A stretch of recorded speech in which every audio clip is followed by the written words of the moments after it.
Howdy everybody, welcome back finally to another episode of Allen Classic Cars, where I am back with the very loved and very looked at 69 Impala. I know it's been a long time since y'all saw the first video, and I'm sorry, but it's on the East Coast, I'm in Alaska, there's a little bit of distance in between, but we're finally back, and we're gonna work on this thing. We're gonna pick up where we left off. Last time we got it to fire off, this time we're gonna get it to actually run. So we gotta check some timing, get it top dead center, make sure it's not 180 degrees out. Check timing, we're gonna replace the carburetor, get a temporary fuel system hooked up until I get a new tank, and then we're gonna do some brake work. This might be 2 videos, not sure yet. So you're gonna have to stick around and find out. Thank you to everyone who's watched the first video, that means a lot. And if some more of you that watch it again, if you can maybe hit that subscribe button, that way you can keep updated on the Impala and Mercury and any other future projects that I got lined up and coming hopefully soon. That would be greatly appreciated. So let's jump right into this thing. We're gonna start off with doing some timing checks first. All right, so right before we get off to the timing, I wanted to give everyone another look at it and let everyone remember what she looks like. I've got some stuff cleared off of her now, so we're able to actually take a look at some more parts and pieces this time.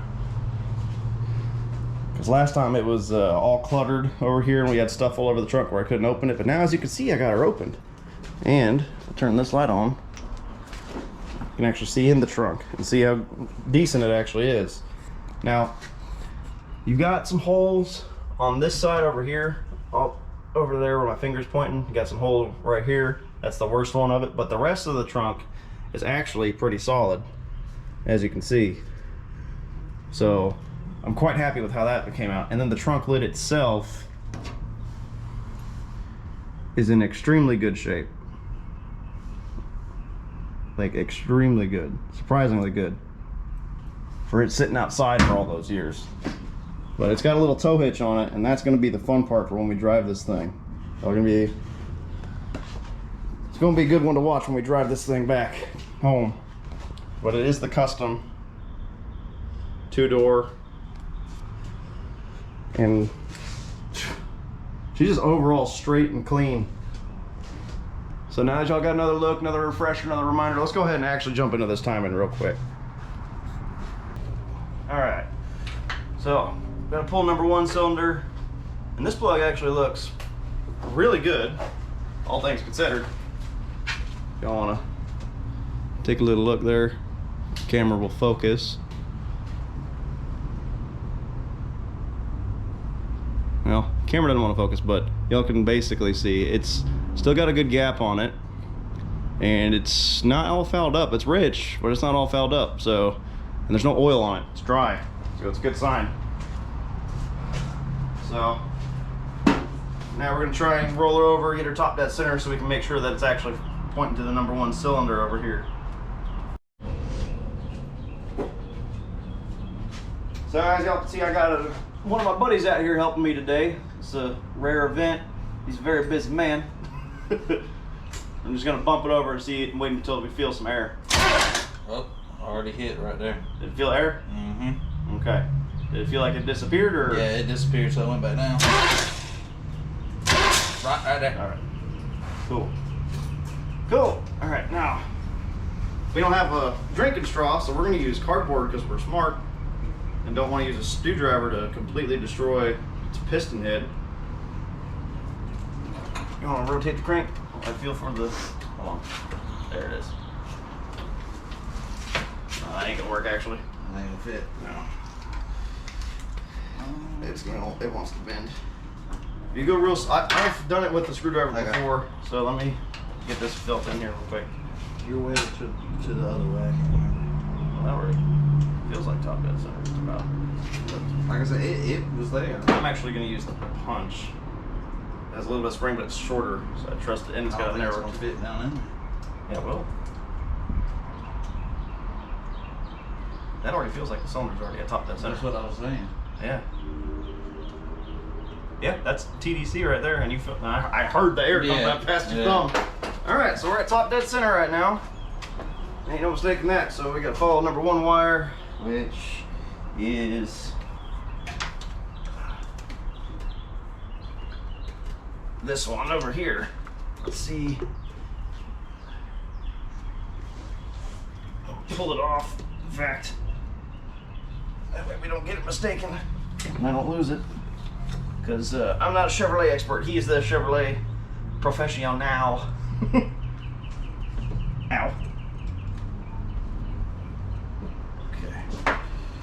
Screwdriver. Chevrolet's got these horrible, horrible distributor cap designs. Oh, this side's off. That's fine. That's good. Got one side off. Almost good. Yes, this one's. There we go. Alright, so it is right before number 1. So if this was laying right back where it goes, number 1's right here, and it's pointing over here. So it's actually one off. Wouldn't you say? Yeah. Yep. Yeah. Well, that would make sense as to why it sounds like that. Well, the previous owner said it sounded like it was off. Yep. So we're gonna double check the firing order too. I want to put a new cap on before we do that, and I don't remember if I have one or not. I think we got to run up to O'Reilly real quick. So I'm gonna root around and see if I've got one. If not, then we're gonna head over to O'Reilly, which is right up the hill, and then we'll be right back. Alrighty, we went to the store. We got a new distributor cap. We got new plug wires too because they were cheap enough. And upon double checking the timing, we got number 1 at top dead center right now, like exact top dead center. And this is the original number 1 where they had it laying.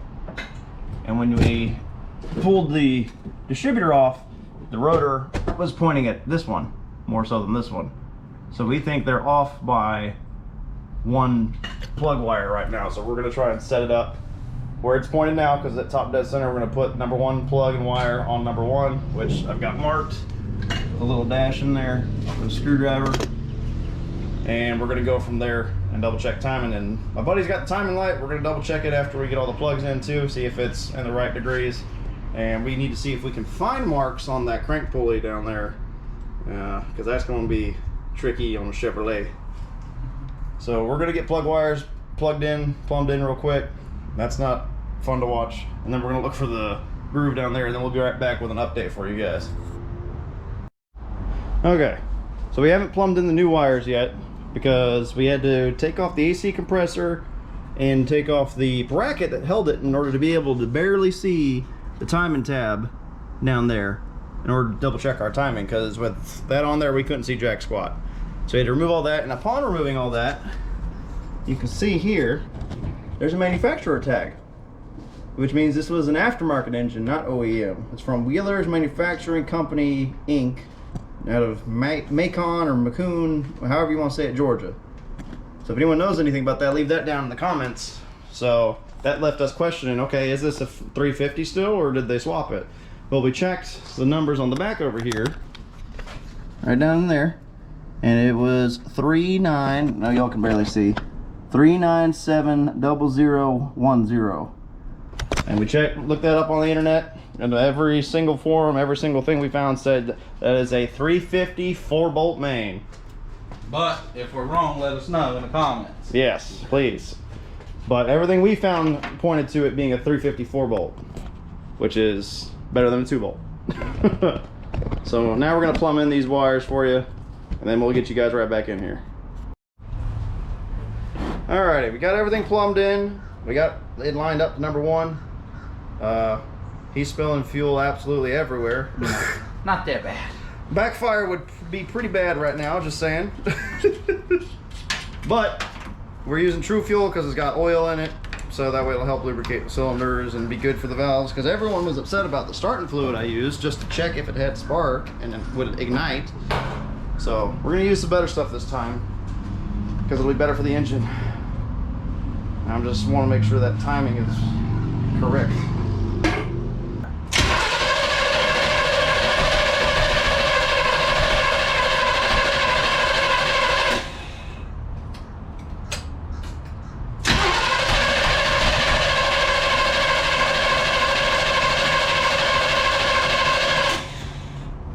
Pour a little bit more down the neck.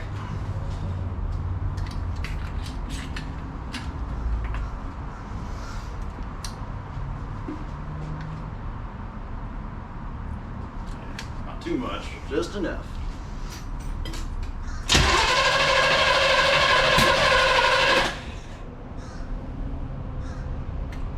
That means timing's wrong.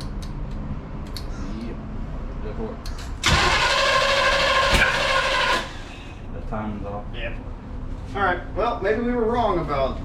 Maybe it wasn't the right sequence and it was just the hair off. Alright, that's easy. We're going to move the plugs one back and see if that'll help. And we'll be right back. Again. Alright. We moved everything back one, how it was when we initially set it up. Or when we initially pulled it off, rather. And it's running like it was before. It's not hitting on every cylinder, even though every cylinder, when you turn it without fuel, every cylinder sounds like it's got the same amount of compression. But it's not hitting on every cylinder, which I'm going to assume is the points aren't fully cleaned like they were before. So we're going to clean the points up real quick, and then we're probably going to swap this here carburetor and put the Edelbrock on there. That way we have something that's actually going to properly pump fuel and has a choke on it and everything, and make it a little easier. Because this also has a bunch of vacuum leaks on it. So a new gasket, new carburetor, properly plugged vacuum ports should probably run a little bit better. We're going to clean the points real quick. Then when we swap the carburetor, I'll turn the camera back on so y'all can see us try and tinker with that.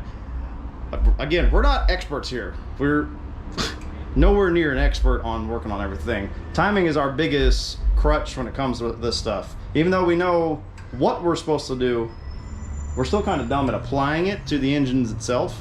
So we're still learning as we go. And y'all are watching us learn. And if anyone's got any tips or tricks, go ahead and drop them down in the comments. If anyone wants to be a bully, well, bully on you then. So we're gonna get the points cleaned up real quick, and then when we change the carb, we'll get y'all back in here. Okay, so we just cleaned the points again just to get them, just double check, because it's been sitting for about 8-9 months. And while we were over there getting the cap off and working on that, we found or we started hearing a little tink tink tink sound, and we were like, huh, what is that? We disconnected the battery and it still kept going, and it sounds like it's on the top end, which to us sounds like valve spring, which means one of them was probably a little sticky, or more than one might be a little sticky, and it sounded like it was on the passenger side. So we're gonna pop the valve covers off after we sweep up or vacuum up some of this debris that's in here. We're gonna go ahead and pop off this valve cover to start, and double check, make sure nothing's sticking over here, or if something's sticking, we'll shoot it with some PV Blaster to get it nice and lubed up, because that might be why we're having a dead cylinder, or a couple of dead cylinders that aren't firing all the way. So we're gonna vacuum this up, then I'll get y'all in when we take it off.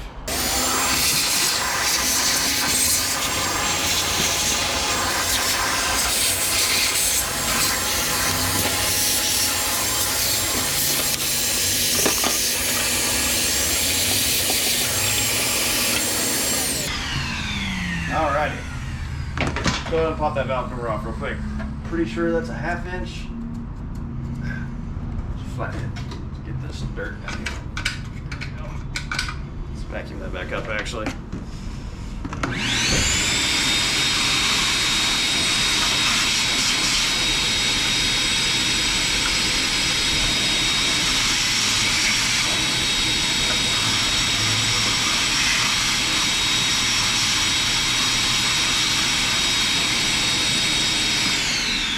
Alright, let's get a 1/2 inch socket on there and actually get these things off now. Alright, it's actually a 7/16. I thought it was 1/2 inch, but apparently I was wrong. Again, I'm not a Chevrolet man, I don't know everything. I know more about Ford than Chevrolet most of the time. But it's no surprise that the valves are sticking. This thing's been sitting for minimum 20 years, 22 years, something like that. So, and who knows how long it sat before that, because the people I bought it from, like I said in the last video, they drove it to the shop that it sat at, and it sat there for 20 years. So that was its entire journey with them. That one's also got a ground cable that goes to it. We'll have to remember that. Clean that up too. Top two are easy. They don't have that manifold cover in the way, or the heat shield rather. We are still going to check the timing, but after hearing this click or return spring sound, this is kind of more pertinent. All the more reason why I'm glad we're going slow with this thing. So this video seems a little bit slower. I do apologize, but I'd rather do it right. There we go.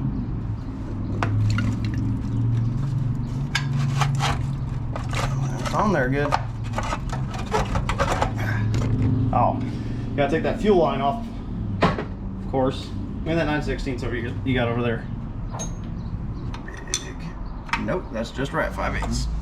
The whole house is turning. I need the big one, or the channel locks here rather. You want to hold it for the channel lock? Yeah. That way it don't have to move from this tight spot. And yes, I know the channel lock's not the right thing to use, but again, we're not reusing this carburetor, so we don't really care that much. Other way, towards me. I think. No, I have to get this on there all the way. You're tightening, dude. No, I'm not. Yes. Lefty loosey. I don't know. 1 inch, perfect. Okay. So now I should be able to.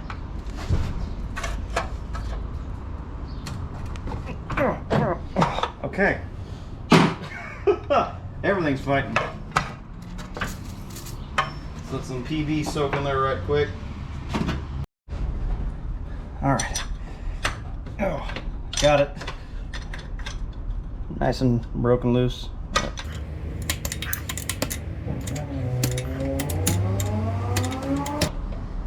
Sorry for the background noise, everybody. We're on, again, a major highway, if y'all don't remember from last video. Or this is y'all's first video, in which case go check out the last video where I got her in here. And we got her fired off. I did a little bit of another walkthrough. Y'all are moving on me. So I should be able to wait enough to get this out of here. And the cork broke. That's fine.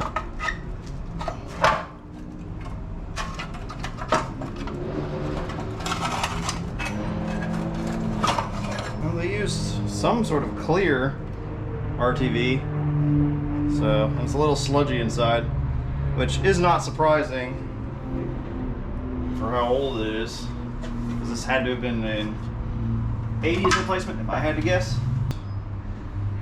Let me get this cork off here real quick, and I'm going to find those 2 plates that I just dropped, and then we'll take a look at the actual valves. All right, so we see this one got fresh oil in it, and several of the push rods are spinning, but then there's some that are not spinning, which is not good, because you want them to spin. So let me go ahead and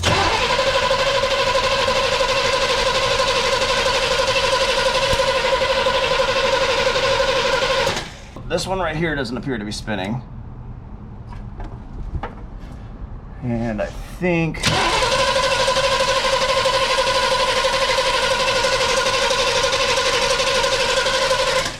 yeah, and some of them are getting a little stuck, but that's the only one that's bringing oil up, which is a little concerning, but not too bad because some of them might be clogged. But there's no extremely loose rocker arms that I've felt. That one's a little loose, but not too bad. No, that one's a little loose because that spins free by finger. Not supposed to spin that easy. It's supposed to be like that, where you can turn it just barely. Okay, so all of them do turn, but not all of them turn like they're supposed to again.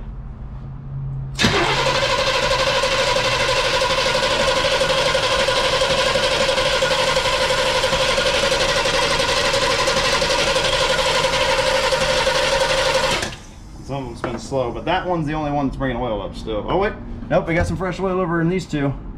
Starting to come up, which is good. But all the valves are moving and returning as they're supposed to, which is good. So I don't feel like taking off any rockers to mess with any of that yet. We are getting some oil up here. So some of them might not be pushing hard enough yet. Plus this oil is really old and pretty thin. Like very, very thin actually. Like there's no viscosity left to it. So it might not have the pressure to pull up. I am going to tighten this one down just a hair, because that's a little loose for my liking. Oh, that one's real loose actually too. I might come and snug some of these down, at least these 2, because this is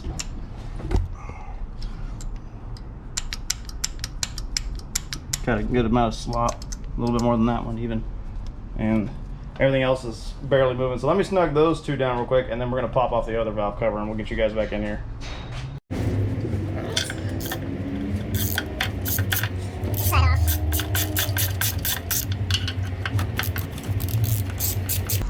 The one good thing about older vehicles also, it's only like 2 to maximum like 6 bolts to hold down the valve cover, unless it's a straight 6, and then it could be like 12. But even then, those are easy to get at. Unlike these newer engines, everything's a pain. Even the battery in some of these new vehicles is horrible. Goodness.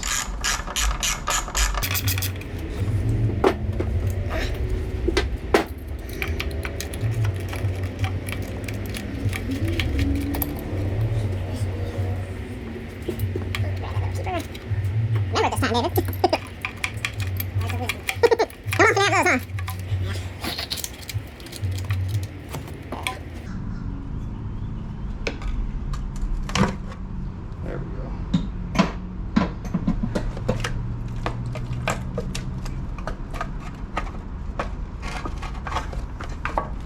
Thank you, sir. Ugh. Cork broke on that too. Oh, you just dumped sand all on the rockers. Did I? Yep. Oops. But same result as far as the valve cover goes. Decent amount of sludge build up. Not the worst I've seen, but still. We'll get some valve cover gaskets for this thing later if we get her running. Okay. That's good. That's good. That's good. That one's got all of these seem to have oil in them. Alright, you want to hit the trigger over there?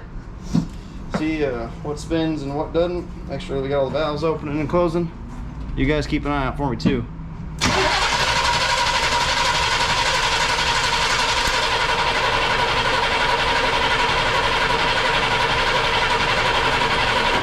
Yeah, I see oil on every single one.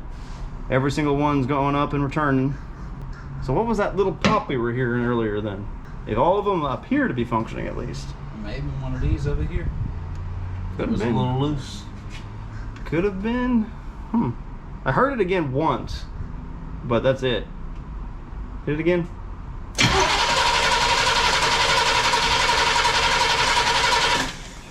You hear all the compression come out. It's got good compression. Huh. Okay. Well, we got those two tightened up. Let me go back and nice and snug. Nice and snug. Well, that one's a little loose. Nice and snug. That one's compressed. A little compressed. So tighten that one up a little bit. These things don't need a whole lot to get them tight, guys. There we go. That's good. All right, try it again. This one's not spinning over here.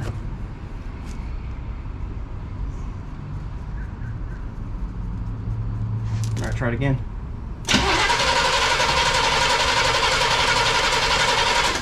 This one's trying, so this one's a little... Yeah, that one's a little tight. Yeah, if I remember correctly, I believe they're supposed to spin to help get the oil up there to create like a tornado. I believe. If I'm wrong, please correct me down in the comments, but I believe that's right. Pump the starter again. There you go. Yeah, it was still a little compressed also. I'm gonna pump it. No, I don't want my fingers here. Well, now. That one feels sticky. That might be the one I was hearing click then. But it's got oil coming up it, so that's good. Hit it again. There it goes. Now it's starting to spin. All right, all the push rods are spinning. Every single one appears to be getting oil. Is the same on that side? Yes. All right. Yes. It may not have all the same amount, but if they look wet, then that's good. Cool. And just because we have everything opened, I'm gonna go ahead and hit the valves with a little bit of some PP just for some extra insurance and lubrication. Just spray a little bit on them. Try and get inside the spring. Shoot you down, some down on the push rod side too. Yeah. I'm into the. Maybe put the AC compressor on my way, bud. On my way for everything. That should be good. I'm going to put the valve covers back on for now. I'm going to put new gaskets on it when it's actually running. Not right now, because it'd be kind of a waste. enough money, that is.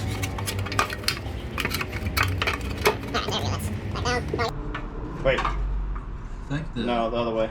Yeah, because that sticker was the other way. at the front. Yeah, because you can read it from the front.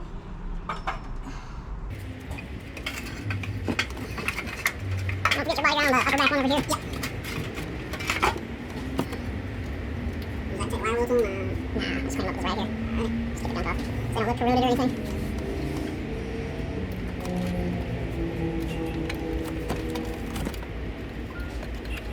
These are all the bolts and keepers. That one's got a washer for a keeper. The other keeper, I don't know where it went to. Drop them. Yeah, 2 of them are on the floor, at least. Yeah, I see one on the mat. Yeah, you can pull that mat forward. Okay.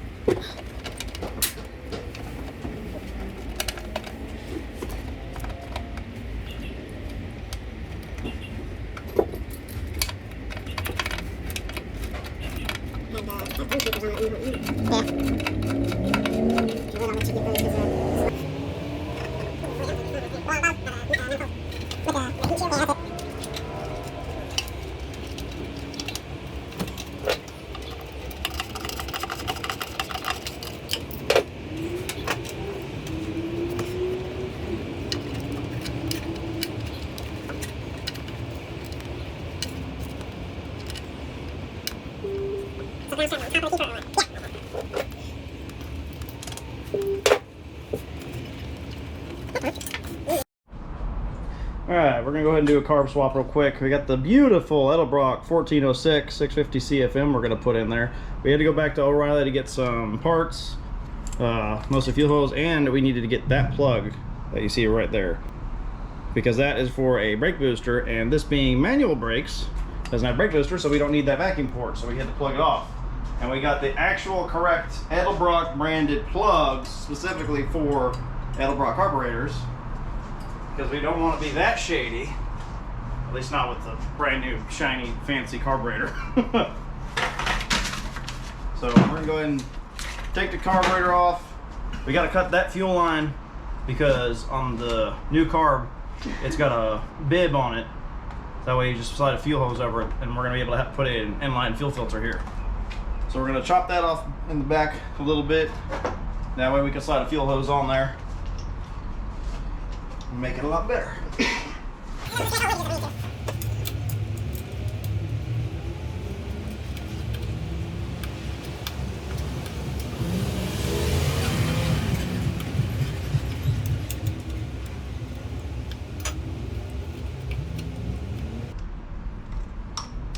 we go. Perfect. Save that for later, because that fitting could be used for something else in the future. Now we take linkages off, start unbolting stuff. Should be 1/2 inch, right? Yes. Okay. Mr. In-house Chevrolet expert.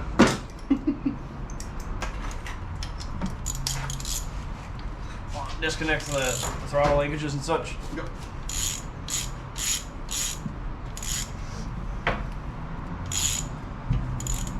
But I know several of you guys wanted me to keep this Quadrajet on here, but yeah, I ain't doing it. I'm not a Quadrajet fan. I know a lot of people you are. A lot of y'all are going to say in the comments, you can do so good with a Quadrajet, you can do X, Y, and Z. I know that.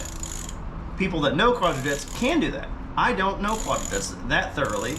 I know the basic workings of a Quadrajet, but not enough to want to trust it. And this one is not in the best of shape.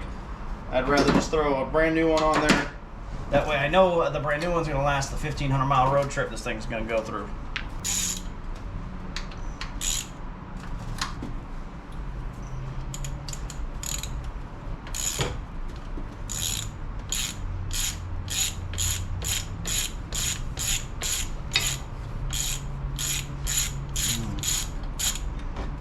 I plan on getting a new vacuum line. Okay. Well, I'm gonna try to save it for now, though. Yeah.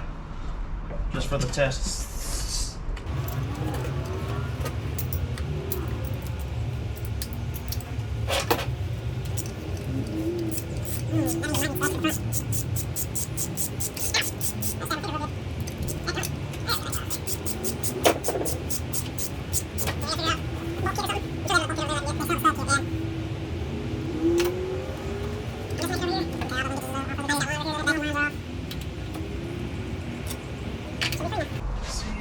Get your washers. Get your washers. Ta-da! Perfect. Easy. But I also noticed that there's no gasket. Is that a rebuild tag on the side? Yeah, this was rebuilt at some point, remanufactured. But I don't see a gasket. Oh, that field that I put in there. Yeah. Yeah. That wasn't coming out of the. It's probably all clogged, all kinds of clogged. But there is no gasket. So that definitely was a vacuum leak. I agree. Which could have been why I was running kind of poopy. That's what's left of a gasket there, but there is no gasket. That's just soot. That's soot? Yeah, that's soot. Oh, God. Yeah. That's why we're working on it, because we want it done at least somewhat right. You got no razor blades, do you? Oh, wait, this is the gasket. Yeah. Never mind. That's just a metal plate. Oh, I should have put a rag down there before you just. But that's all. That's broken there, those parts, and it's all crusty in the front here. Fell apart. Oh, God. That's all powder. Not get that in there. We should hook the vacuum up to get this stuff vacuumed real quick. Yeah, and I got some rags to put down in there. Yeah. Always good to have friends that work with you.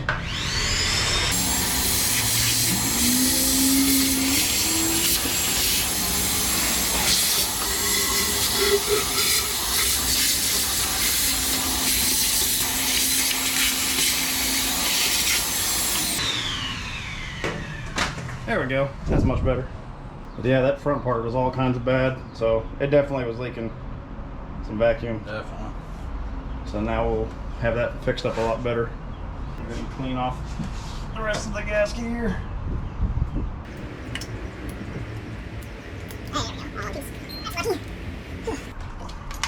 Yeah, this is... I don't have any better scraper right now. This is the only one I got. And we're in the storage unit, so only so much I wanted to store here. I'll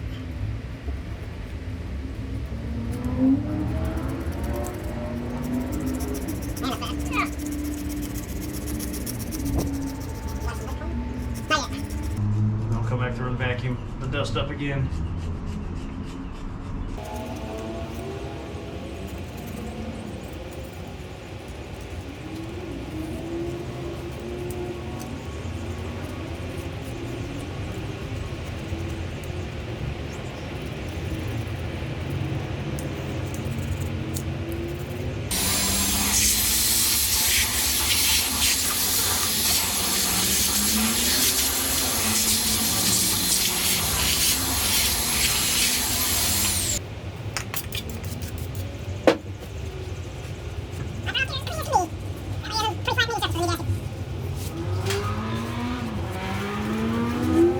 Through Summit, I was able to contact Edelbrock, and they actually said that, there goes the PP blaster, if you're doing a 1406 on a square bore 4-barrel, you need to get this 2696 adapter kit. And that is from Edelbrock's word that I contacted them through Summit. And it even comes with a stud kit and bolt kit. So you get everything you need in basically in 2 boxes. You get one kit for the actual carburetor, and then you get the spacer kit. So you got this, you've got 2 gaskets. You've got this one, which is the square bore factory style, and then you've got the 1406 carb. All right, so upon further looking, you actually have to remove the OEM studs for that kit. So again, this is my first time with an Edelbrock, so I'm learning this as we do this actively. So we're trying to do the double nut method, to put 2 nuts on and then take it off. I'm gonna see if I can't get it to work. That's not the right size. This is the right size.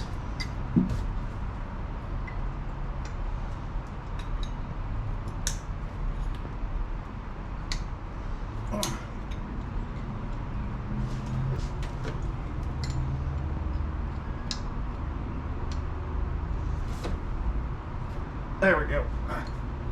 Got it. So what you do is you take 2 nuts and you tighten them together. So you spin them opposite ways once they're on the stud. And you tighten them nice and tight to each other. Then when you loosen the bottom one, it has the tension against that top one. It brings the stud and the nuts all the way off.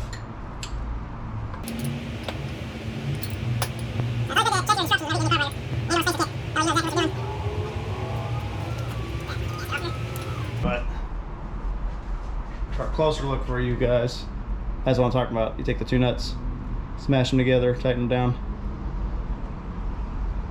And you just repeat the process on the other side. So that way when you put your adapter kit in, you've got 4 Phillips head bolts, and then you've got 2 new studs. So the new studs go into the spacer, and the Phillips head bolts hold the spacer to the intake.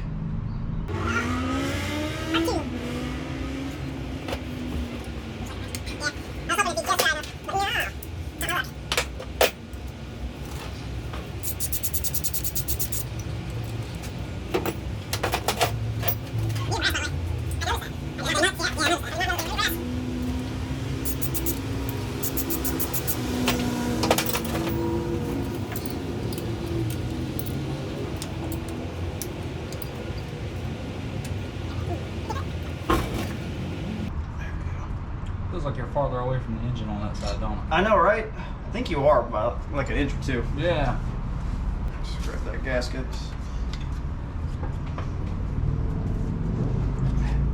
There we go. See, the gasket doesn't even have the cutout for power brakes. You'd have to get a different gasket for that more than likely. Make sure that goes on the right way, because it's actually got the same different bores for it, so you got to make sure it goes on the correct way, or it probably won't work. All right, I'll drop one in on and give me 2.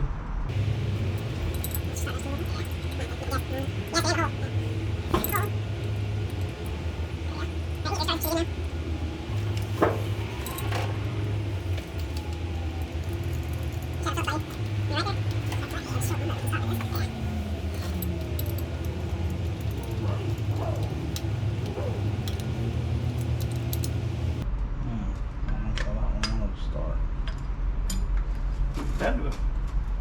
Like it's cross threaded. It's gone down like 4 or 5 threads. Might have.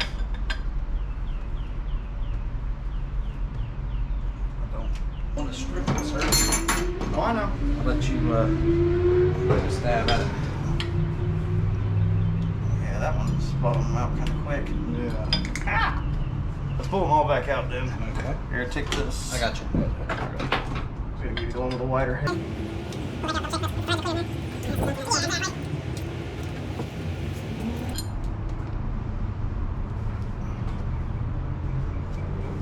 So, oftentimes it's good to chase your threads with a thread cleaner. That way you can make sure you've got nice, clean, even threads all the way down. We don't have a thread cleaner right now. You see it on the gunk on the threads? Yeah, it's got gunk. And that's why it's good to do a thread cleaner. Yep. So, Good and shit. if you look at, if it'll focus, see the little bit of discoloration, a little bit of darkness in there? Yeah, that little darkness right there, that's from threads being dirty after years and years and years of other things in there. Alright, so since we don't have the thread cleaner tool, we're just gonna do that number. And it'll be fine. Everything will be fine. Nobody panic. Because I'm gonna leave this carburetor with the car. That way if someone wants a Quadrajet with it, they have it. Because this car will be for sale when it's all done. Keyword, when it's all done. The fun thing to do, show you guys here. What's going to be fun here in the future is putting that piece of glass in that door. I did not take it out. I don't know exactly how it goes back in, so that's going to be a fun little adventure for us. We'll all get to learn together.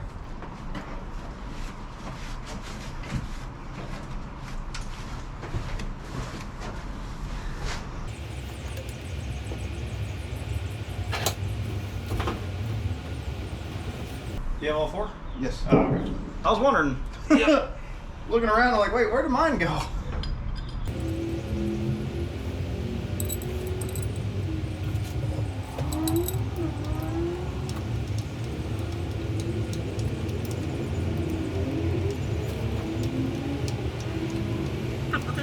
These don't need to be torqued to high heaven, everybody. This just needs to go nice and hand tight. If you will, go ahead and get those two. Yeah, I'll check them. I was using a flathead. So. Yeah, flatheading is good grip. Alright, good. So these are just regular studs. They got a coarse thread, the fine thread, and I believe Course goes into it. I believe, Fine. but I might be wrong. I think it's fine. No, not fine. Is it coarse? I'm just, yeah, it's coarse. Yep, it's coarse side into the. Yep. Wow, voice crack. Coarse side into the spacer, and then the fine side goes on the outside, onto the through the carburetor.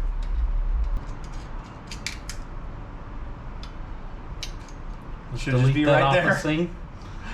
Delete that off the camera. Edit. Yeah. All right.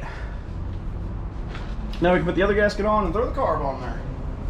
Only one I'm a little nervous about is the base gasket because it was a little sketchy on the front.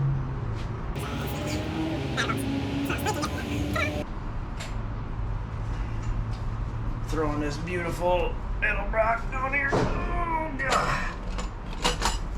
Yeah. I'm not groaning because it's heavy. I'm groaning because I'm fat, leaning over a fender, folks. Seems like we're about a mile away from it. Yep. That little small block sitting way down in there on this 6 foot wide car. A lot of real estate on the outside there. Yeah. And to me over here so they don't go into the car. Oh, come on now. That's no fun. Well. Here, loosen them up because it's got to go up before I Just gotta can move. Yeah. Okay. Alrighty.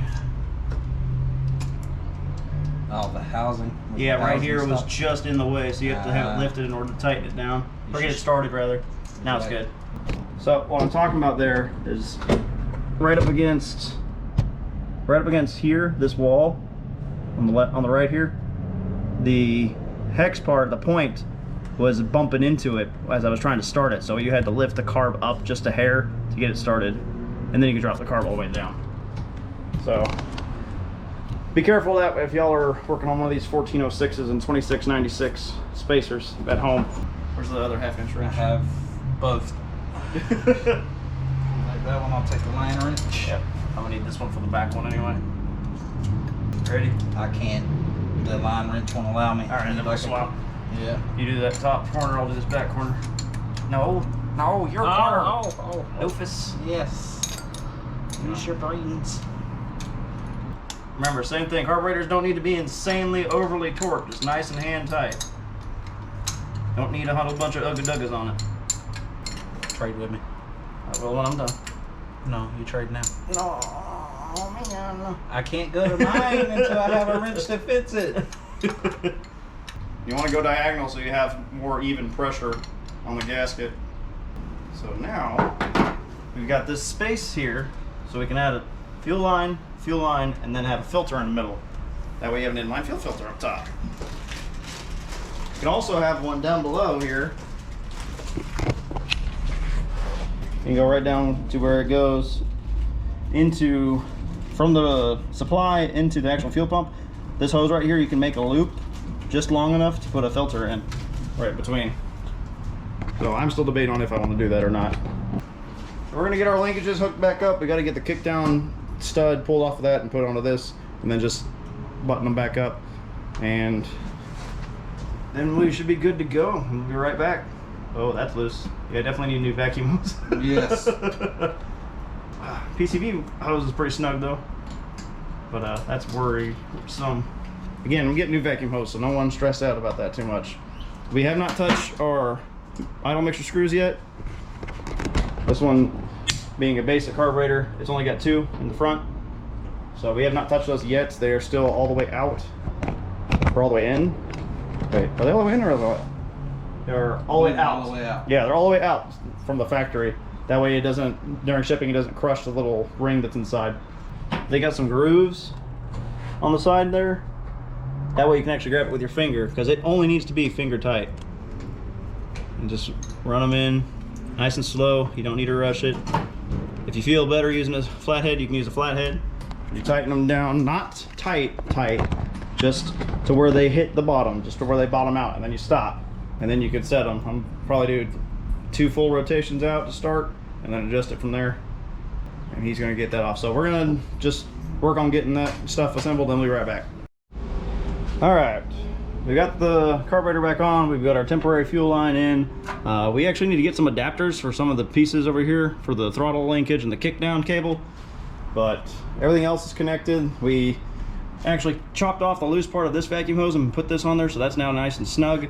We got it 1.5 turns out on the mixtures, and we've got our temporary fuel right here with the filter coming out, going straight up to the fuel pump. So now we can go ahead and try and start it and see. Hopefully the factory mechanical fuel pump still works. Hold the choke open for me. There we go, that's it. Just a little. Just the right little amount. Oh, way too much. Ooh. Way too much. A little flooding never killed anybody. Please no fire.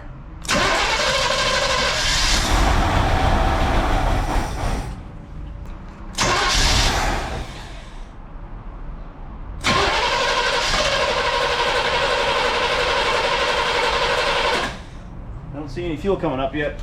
That pump might already be shot.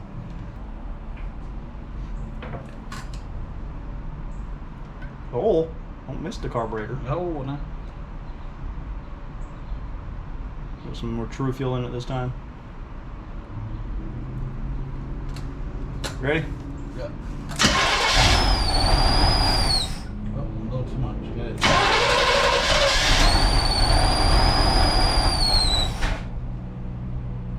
Is that backfire out the tailpipe? Yeah, it was just a little bit. Yeah, that's what I thought.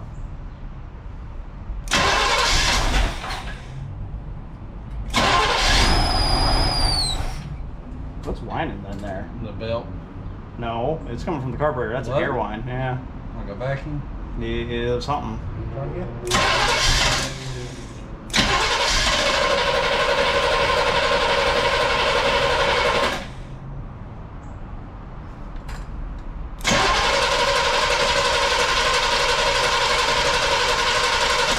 Yeah, we're getting no fuel into the filter, so I think this pump's already shot. Which luckily we do already have a new one, so if we need to throw one in here real quick, we can. Which is not surprising at all. Those diaphragms, after they sit there for a while, they like to rot and decay. And after the arm inside that touches against the cam lobe, after it starts moving, that brittle rubber just completely shatters, breaks, and obliterates itself. Look at getting this fuel pump off and take a look and probably swap it out real quick. Okay, we're back after some debacle that we were dealing with. Apparently these GM fuel pumps down here are stupid, is the best way I can come up with it. So fuel pump right here, easy to get to, right? Well, inside, so I'm used to Fords. Inside there is a rod. On Fords, it's a straight rod like this. On GM, it's bent down like this, and there's a rod that pushes right here on my fingertip. So that rod slides down at a vertical angle to push on it to create a vacuum to pull the fuel in.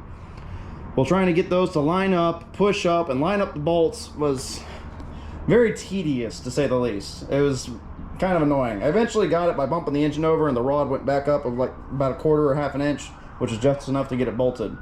So now we had the new fuel pump in, we went ahead and turned the key over for a second, and literally that's all we did. Not joking. We changed the fuel pump, 1.5 turns ish. That's it. We haven't done anything else to it. Now listen.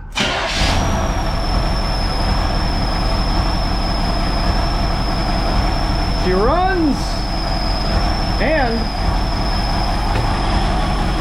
as a bonus, the alternator actually works. She's a little rough, as you can hear, and I don't know where that vacuum is coming from. It's coming from somewhere in the carburetor. We sprayed some car clean around it to try and figure out where it's coming from, but we don't hear or see a difference anywhere. So we're kind of confused. That's a significant whistle. So we still have to figure that out and then double check on the timing still. But it runs all on its own. clearing up. Doesn't sound too bad.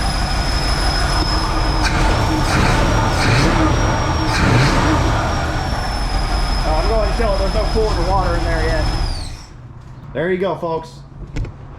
I know last video I disappointed you guys with the starter fluid, but new carb, new fuel pump, runs. Yes, there's new wires on there and a new cap. The cap was mostly because the old screws were just completely rotted and you couldn't get any kind of screwdriver on there. But that's it. And she's running.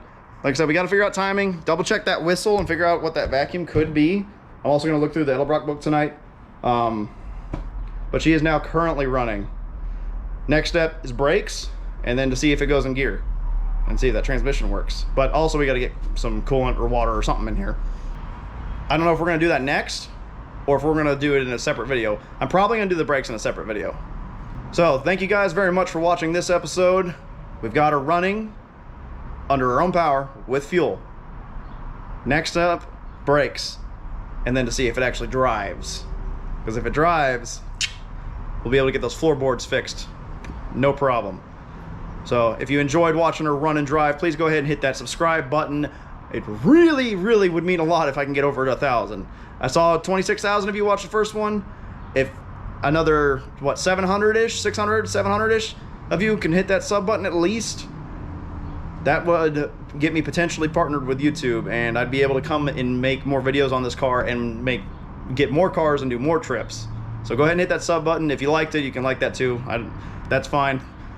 But please subscribe. Thank you guys so much for watching and coming along this little journey with me with this Impala as we all learn and understand a little bit more about everything with cars.